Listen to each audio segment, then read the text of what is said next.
नमस्कार फ्रेंड्स, मैं हूं आपका मित्र, आपका सखा, आपका फ्रेंड कमल नंदलाल और मैं आप सभी दर्शकों का, आप सभी मित्रों का, आप सभी चाहने वालों का हार्दिक अभिनंदन करता हूं। एस्ट्रो तक की खास प्रस्तुति वास्तु का सच सिर्फ कमल नंदलाल के साथ में। इसलिए एस्ट्रो तक को लाइक करें, सब्सक्राइब करें, शेयर करें हमारे वीडियोस यूट्यूब और फेसबुक पर। साथ ही साथ तक एप्लीकेशन को डाउनलोड करके अपने जीवन को सरल, सुगम और सफल बनाएं। तो चलिए वास्तु का सच के इस एपिसोड में हम डिस्कस करेंगे आज का खास विषय क्या है। तो मित्रों, आज का हमारा वास्तु के सच का टॉपिक है, आज का हमारा विषय है किस दिशा में करें किस देवता की पूजा। वैसे तो हर दिशा ईश्वर की है और हर दिशा अपने आप में शुभ और अशुभ दोनों फल देती है, लेकिन क्या आप ये जानते हैं हर दिशा निश्चित की गई है हर देवता के लिए। यह जरूरी भी होता है। जैसे आपने शिवलिंग को कभी देखा होगा, शिवलिंग हमेशा उसका योनिमुख जो होता है वो उत्तर की तरफ होता है और वो उत्तर का सूचक है, यानी कि मैग्नेटिक वेव जो आ रही है उसका जो ओरिजिनेशन पॉइंट है उसका सूचक है। इसी प्रकार से हर देवता की निश्चित दिशा है उसकी पूजा करने की। आइए इस बारे में जरूर ध्यान देते हैं। देखिए, देवी आद्या शक्ति देवी और हनुमान जी की पूजा दक्षिण दिशा में ही करनी चाहिए, इसलिए दक्षिण मूर्ति कहा गया है।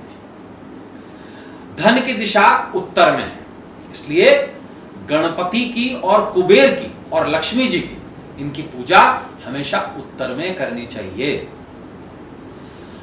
और विशेष तौर पर ईश्वर का स्थान यानी कि परमेश्वर का स्थान है, जो भगवानों के भी भगवान है यानी कि शिवलिंग, उनका स्थान है उत्तर पूर्व, इसलिए उनकी जो पूजा की जाती है शिवलिंग की वो ईशान कोण में की जाती है। राधा कृष्ण और राम दरबार की पूजा यह हमेशा पूर्व में की जानी चाहिए।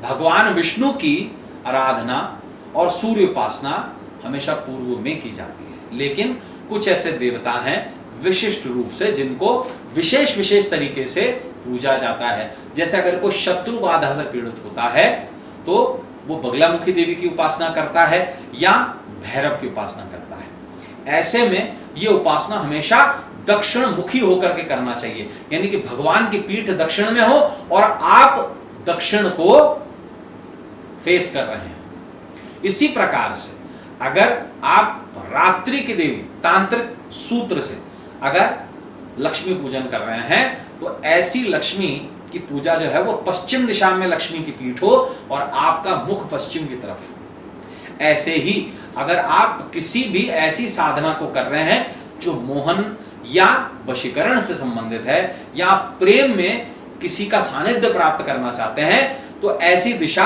उत्तर पश्चिम की तरफ होकर करनी चाहिए, यानी कि भगवान श्री कृष्ण या मोहन के जो स्वरूप है कामदेव जी, उनकी पीठ उत्तर पश्चिम में हो और आपका मुख उत्तर पश्चिम में हो। अगर आप शक्ति की प्राप्ति के लिए, ऊर्जा की प्राप्ति के लिए और काम सुख के लिए कोई प्रार्थना कर रहे हैं, कोई विशिष्ट पूजा कर रहे हैं, तो वो हमेशा दक्षिण पश्चिम की तरफ मुख करके करनी चाहिए।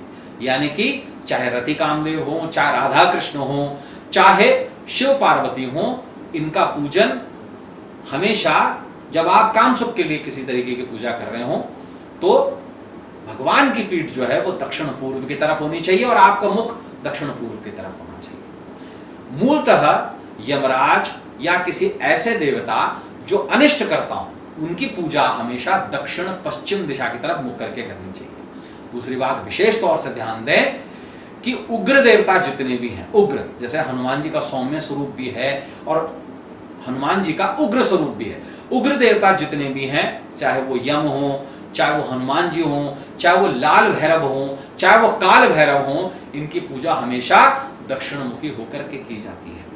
इसलिए हर देवता की पूजा का एक निश्चित दिशा है। आप भी अपने घर में चेक कीजिए, कहीं आपने भी तो यहां वहां विशेष तौर पर कुछ फोटोग्राफ्स या कुछ मूर्तियां तो नहीं रखी हुई। अगर आपने रखी हुई है तो उसका विशेष उपाय बता सकता हूं। अगर आप उन्हें नहीं बदल सकते तो एक विशेष उपाय जरूर बता देता हूं।